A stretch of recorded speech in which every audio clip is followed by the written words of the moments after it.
morning. I Morning, really good morning. admire people who stand for the whole hour, but I get so nervous, I will probably pass out if I don't sit down. And also, I love October, but the allergies are not good in October. I woke up, my nose is running, my ears are stopped up, I'm coughing. So if I've got my drink, I've got something in my mouth, and if I start coughing, Rhonda has to run up and finish this, so. I hope I make it through. If I make it through, it is definitely God, not me, because I'm not here mentally, or I don't feel well at all. My life story is going to be a little different than other people, and I hope that's okay with you, because I really don't have a lot to say about my life story. I haven't had a big story like other people have had. So I'm gonna talk more about my current life really than my past life. And if it's not okay, I guess you won't ask me back to teach and I'll be up here again. So that's how it's gonna be. I was born the second of 3 children. I have an older sister, Rhonda, and when people always ask who is the older, I'm like, look at us, isn't it obvious? She is actually only 23 months older, but I feel like she has always been obviously the leader, and I tend to just follow what she does. We also have a younger brother, Stephen, who's 2 years younger, and we have always been very close. We grew up in Lubbock, and my family still lives here. I graduated from Lubbock Christian High School. I was very blessed to go there. I had Mrs. Haggard for a teacher, one of my favorite teachers, and she'll always be Miss Haggard to me. I will never call her comment.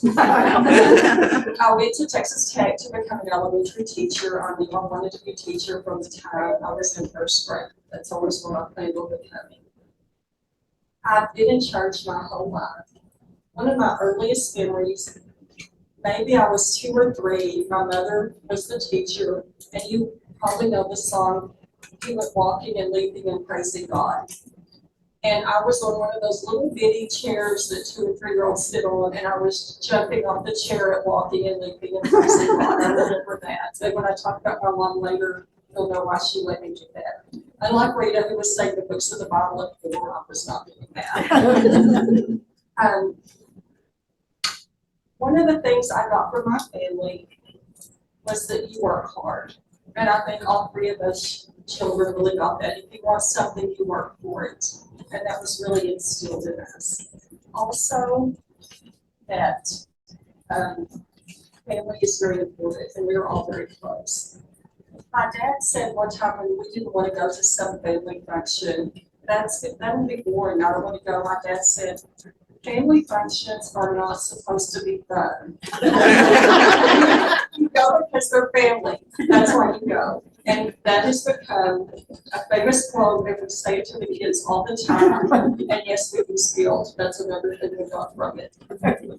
And my dad did not have a lot of formal education, but he was one of the most intelligent people I've ever known. He really loved learning till the end of his life. He was very curious. He loved history, and I got that from him. I still get interested in something. I'll do whatever I can to learn about it, and I love history also. He also was known for being amazing with mental math. Someone would say a problem, and he'd have it like that while we're still getting out our calculators. I did not inherit that from him at all. I still use my calculator. My mother was the most loving and unconditional love person I've ever known. Anyone that came over, she became their mom or their nanny. And I wish I was even half that way as much as she was. And that's why she did not care that I was crazy and leaping from the little chair in Sunday school class. But she loved to read all of her life, and I definitely got that from her. I loved to read. She was also extremely artistic. And sadly, I didn't get that from her. Not from artistic at all. But I was in church my whole life. I was baptized at age 11, and there's never been a time that I didn't know the presence of God in my life. After a few years after Tech, I married Kevin, who was a farmer in Terry County. We lived in Meadow, which is what you call it if you live there. It's never been Meadow. But we actually lived way out in the country, where you had to drive on dirt roads for about 3 miles to even get to the farm. He had been married before. He had a daughter, Jennifer. We saw her a lot. We were very involved in her life. She didn't live with us. And I started teaching school in Brownfield. I had Tara after a couple of years. We had Tara, and those two were our children. I taught school in Brownfield, and Tara went to school with me, and it was, it seemed like there weren't a lot of changes during that time. I'm sure there were, because life changes constantly, but it seemed like for most of Tara's growing up years, life was busy, life was good, but there weren't a lot of big changes going on in my life. But when Tara was about to graduate, I felt like I needed a change, and I started going back to school. That's when I got my master's in special education, and I also got a certification in educational diagnostics. If you have not been involved in education, that means I can diagnose learning disabilities in children. What it really means, though, is you do a whole lot of paperwork for the state. And after 20 years of teaching, I did 10 years as a diagnostician before I retired. And I've been retired for 5 years. I still work as a diagnostician part-time. Especially after COVID, the special ed referrals have really skyrocketed. And now that dyslexia is considered a special ed condition, they're really skyrocketing. And I probably can work as a diagnostician the rest of my life if I choose to do so. So that's kind of basic life in a nutshell. But there were some changes along the way. When my grandparents passed away, that was a big thing. We had lived next door to my paternal grandparents. We were very close to them. My brother had a baby that was born with a cord wrapped around her neck. She lived for 13 months, but her life was extremely hard the whole time. She had huge problems physically and developmentally, and she passed away 13 months, and her death was easier actually than her life was. But when I think of my life, I think about before 2012 and after 2012, because that's when it really changed. In 2012, my dad passed away very suddenly from a heart attack. And by 2015, 5 close members of my family had passed away in 5 years. Dad and mom, and Rhonda's husband and Stephen's wife, including in those 5. Rhonda's husband, we were on a trip to Austin for Thanksgiving to watch the UT Tech game. We were all sitting around at a fire pit, but he just stood up to put a log on the fire and fell over and had a heart attack. Stephen's wife died of lupus. They were young. Stephen was still in his 40s. Rhonda was in her 50s. My parents were 74 and 75, which now seems very young to me. So before, death was kind of expected, and they were old. But now I realize death can happen suddenly. It can happen in the blink of an eye, and life seems scary. I woke up every day thinking, who's going to happen? Who's going to die today? 2 of the deaths were exactly 2 weeks apart. Their funerals were exactly 2 weeks apart. So whenever I think of my life before and after, 2012 is kind of the dividing line. And then it kind of got better for 2 years, but in 2019, it happened again. And this part I'm going to read because it's kind of hard for me to talk about in reading Shakespeare. In 2019, my husband started showing signs of dementia. It was early onset because he was only 62. He had a family history of Alzheimer's, with his grandfather, grandmother, and mother all dying from it.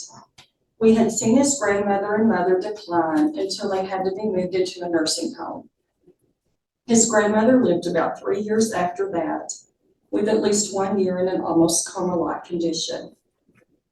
His mother lived about 5 years in the home. They had both lived frugally all their lives, giving 10% to church and saving 10%, but their savings was depleted long before their deaths. Kevin and I had talked about this before, and I knew he would do anything to stay out of a nursing home. Not only would he hate to be shut up inside with no independence, but he hated the thought of using his life savings on it. When we realized that Kevin could no longer continue farming, he retired, we sold everything, bought a house in Lubbock, and began living a new life. This was right in 2020, right in the midst of the total COVID shutdown. I knew it would be hard on Kevin to give up his active life in the country, but I didn't realize how hard it would be. Kevin's biggest problem was his loss of speech. He had so much trouble getting his thoughts out. He was always a big talker, and in the last year, he'd speak only in one-word sentences. Naturally, this was very frustrating to him. For the first 2 years, Kevin seemed pretty stable to me, but I think I didn't see his changes clearly because I saw him every day. His life had become very small, but he was able to stay at home by himself and had some independence. Kevin was very healthy physically. During the summer of 2022, he seemed to really go downhill emotionally. He had violent outbursts almost daily. He wasn't violent to me physically, but he definitely made it clear that he was angry. It was becoming more and more apparent to me that he would soon need someone with him all the time. I did not have a good attitude about that, and neither did he. Like most people, Kevin took out his anger on his caretaker, which was me. I really did not want to become his full-time caretaker.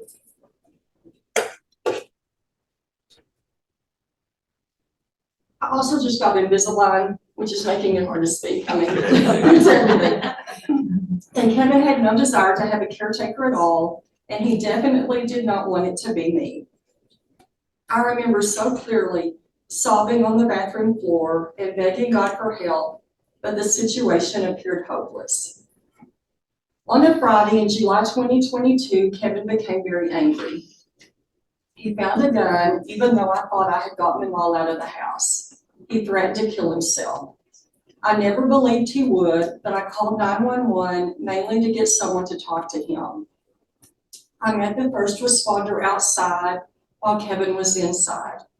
To make a very long story shorter, several SWAT teams showed up, would not let me inside to tell Kevin to come outside, were pointing guns at the house, and were yelling at Kevin on the bullhorn until he finally came out with his hands in the air. It was one of the most surreal and scary moments of my life. Kevin agreed to go to the emergency room. I was sure he would get some help there. A counselor did an evaluation on him. When I do an evaluation for special ed, it lasts about 10 hours. I get information from the parents, from the teachers, and that's what I was expecting. This evaluation lasted about 30 minutes. He just kind of talked to Kevin. He told Kevin that he needed to find some hobbies, and he let him go home. I begged him to give Kevin some antidepressants, but he said it wouldn't help anyone with Kevin's problems. On Tuesday, July 19th, 2022, I had to go to a doctor's appointment. Kevin seemed fine, so I told him I wouldn't be gone long. Kevin nodded like I was an annoyance, and I left. I was gone about 2 hours, and when I came home, the door was locked. That was unusual. When I came in, all the lights were off, and the TV was off, which was very unusual. I knew something was wrong. I went outside, and the dog was howling like he does when a siren is going off. I immediately went to the shed, opened the door, and found Kevin. He had hung himself. That was obviously one of the worst days of my life, but during that whole time period, I really was blessed. I don't want to sound like I'm saying that just because I'm up here talking to you. I really mean it. I would never want anyone to go through that experience, but it could have been so much worse. In every horrible situation, God sends us so many blessings, especially through Christian friends, and He always gives us a way to make it through. And that is the main thing I've noticed from listening to all of these women telling their stories. The way to find joy in life is to look at your blessings. James 1:17. Every good and perfect gift is from God above. So now that's the hard part. So now comes the difference. Sorry about that. My life isn't over yet, so what am I doing now? Hopefully I'm learning some lessons. When I was about 30, I was in a Bible study and the preacher from the church I was at was in it with me. And he was talking about how God speaks to us. And he was telling this amazing story of how God did this and this and this and this, and it brought him to where he was at this time. And then other people in the study said, well, God did this and told me this, and someone else did this, and they were all these amazing stories. And I had never had that happen in my life where God just spoke directly to me in an amazing burning bush type of experience. And I said that. I said, God has never spoken to me like that. And he looked at me and he said, that's because you have a lack of faith. And I just kind of went, and I felt like I had been slapped publicly. And I thought about that a lot because I am a big thinker. And I will think constantly about anything, almost till I drive myself crazy. But I'm going to give some examples of how I feel like God has spoken to me in my life that were not burning bush examples, but how I feel like He's still speaking to me today. So I hope it's kind of part of my life story. Like I said, Kevin was a farmer. And if you're not on a farm, I hope this still makes sense to you. You've probably seen the irrigation systems that go in a circle, and they water in a circle because they move around. And Kevin would say in the summer, when you go with me to check the water, what that means is he would go out and look at all the little sprinkler heads to make sure they weren't stopped up. And while he was out doing the hard work, I would just sit in the pickup, basically. That was my part of the job. But he would, and some farmers, I think most farmers do this, they would plant the whole field, even though the corners of the field wouldn't get the water. So all the cotton, hopefully that was in the circle, was tall and healthy and growing well and looked great. But the cotton in the corners was little and dying and looked like it was desperate for a drink. And I would sit there in the pickup and look at the cotton, like here's the big healthy cotton, and right beside it is the little bitty cotton. And I would feel sorry for that little cotton. And that may sound silly, but I did. But I really feel like God was speaking to me through my thoughts, or the Holy Spirit was, because one day it was just like an epiphany to me where God was saying, look at that cotton. And I've used this so many times in my life. And it's kind of like the parable of the talents.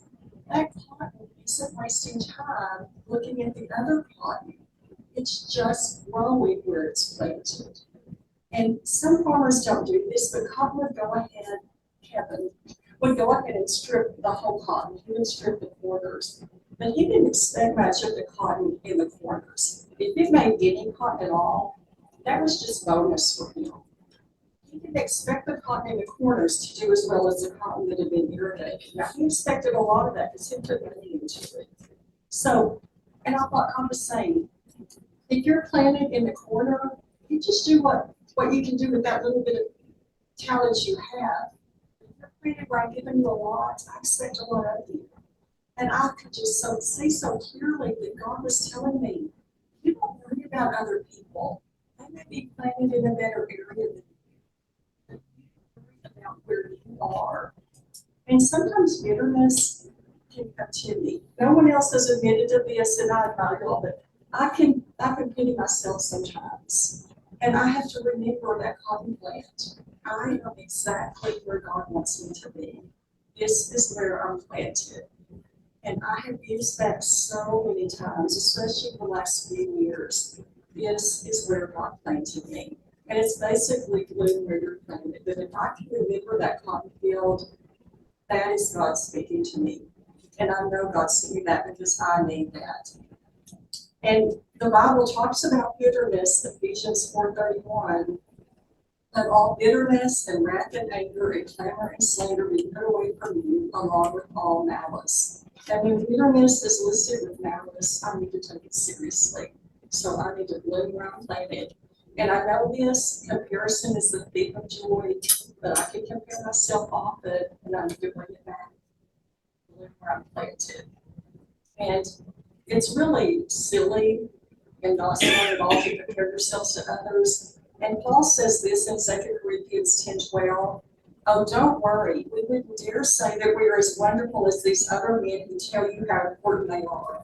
They are only comparing themselves with each other, using themselves as a standard of measurement. How ignorant. And that's in the NLT.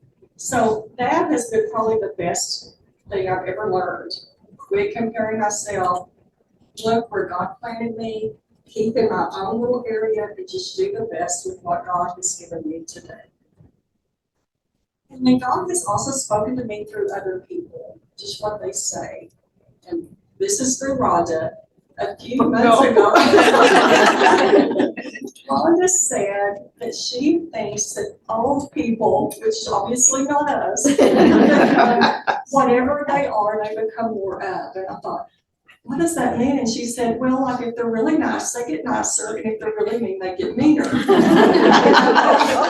Well, I guess that's true. We say that people get set in their ways. And I thought, well, that's okay, because I'm pretty nice, right? But then I thought my dad was a Green, that was our last name, and Greens are really known for having a terrible temper. And I think we've all inherited somewhat a temper.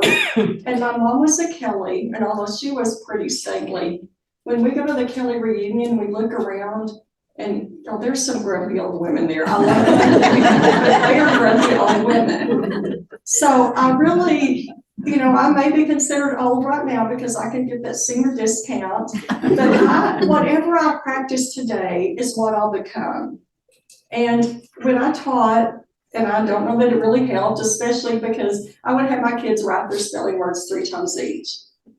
And you look at that paper, and they would write their spelling words the wrong way. And I would say, you can't practice the wrong way and then expect to spell that word right on the test. You've got to practice it correctly. So why do I think that I can live however I want today and suddenly I'm going to be so Christ-like when it's time? Whatever I practice today is the person I will be tomorrow. And I really want to be someone that my family wants to be around, but I also want to be someone that portrays Christ to the world. And y'all may not have noticed that Christians don't have a really good reputation in the world right now. And, I can get caught up in Facebook arguments, which is not a great thing to do, but, some will be saying that Christians are stupid and God isn't real. And I'll put out a really great argument on Facebook, and guess how many people I've changed their opinions on Facebook? No one. I'm never going to change anyone's opinion on a Facebook comment. The only way I'm going to change an opinion about a Christian is by someone knowing me and having a relationship with me and seeing how I live. And yes, they say Christians are hypocritical and judgmental and only love people like themselves. And that's probably true of me, It probably is. So I need to be who Jesus wants me to be if I'm going to change the world's opinion of a Christian. And I can get up every morning, and I do, and I say, I want to be like Jesus today. I don't want to be critical. I don't want to be judgmental. I want to be full of love. I want to be patient. And I get in the car, and I'm really good until I get out on the road when someone pulls in front of me, or I get in the bank line and I'm in the line and it takes 10 minutes because it's not up to me. And even Paul said this, I do not understand what I do, for what I want to do, I do not do, but what I hate, I do. The only way I can do it is through Jesus giving me the power to do it. It's not up to me. So what I really need to do is get up every morning and pray, Jesus, make me into the person you want me to be. Make me into the person that shows your love to the world. Make me like you want me to be. Make me into the old person, if it's today or tomorrow, when I'm officially old, that shows your love to the world. And then there's another part of it. If the joy of the Lord is my strength, I am a weakling because I am not good at joy. If you want to have fun, hang out with Rhonda.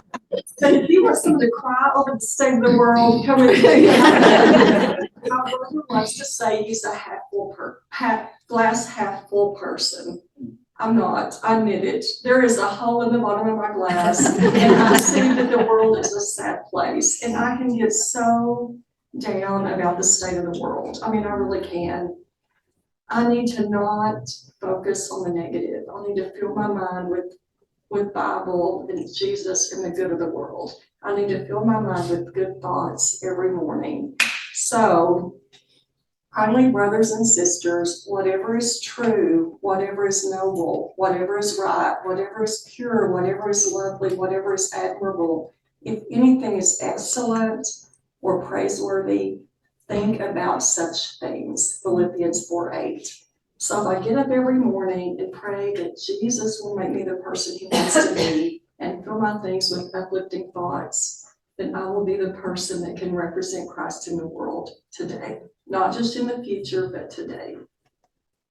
And then the last thing that I really felt like God was speaking to me about was this summer. I went to South Carolina, had a great time, but then I was flying home. And I can be a focused person, and I realized I had this laser focus on one word, and that was home. I want to be home. I want my house, my bed, my bathroom, my cat, my dog. I want to be at home. And I had this thought, well, what is your real home? My real home is not this earth. My real home is heaven. And I don't mean by that I should go sell all my stuff and sit on a mountaintop and think, okay, Jesus, take me home. Because that's really what cults do, you know? But if my final home is heaven, do I show that by how I'm living every day? You know, how much time do I really spend on how I look, how my yard looks? Do I have the right decorations out compared to my spiritual life? And I don't know about you, but I really don't like the story of Martha and Mary, because I'm a Martha, and probably most of you are Marthas, and Martha gets the work done. You know, Martha's the one getting stuff done. She's checking it off her list. I'm a list maker. I want to get it done. Mary's taking the easy way out. You know, Mary's sitting there while Martha's getting the food on the table. And I heard a sermon about it maybe a couple of months ago, and he said, Mary the basic of the story is don't get your mind taken away by things that aren't important. And I think that's really what I need to do. And I'm not saying I don't think we need to feel bad about having our mind on material things, because we live on earth. We have to pay bills. We have to get dressed. You know, we have to do things on the earth because this is where we live. We can't ignore that stuff, or you're living in a commune or something. You know, you have to worry about the earthly things, but where is our focus? I don't need to get carried away. You can't imagine how much time I spent this summer on getting my yard edged. I was focused on getting my yard edged. You know, that was a huge ordeal for me, and that doesn't matter. That doesn't matter if my home is in heaven. What a trivial thing to worry about, you know? And this is a special ed thing, and it really does drive me crazy, but we have goals for the kids, and under the goals you have objectives, and the objectives have to be aligned with the goal. And I thought, if my goal is truly heaven, are my objectives every day aligned with that goal? Can people look at my life and think, I don't know that she's living out her goal of heaven very well? Do you know what my number one objective throughout, probably since I was 20, has actually been? Every New Year's resolution, probably of my life. Lose weight. Lose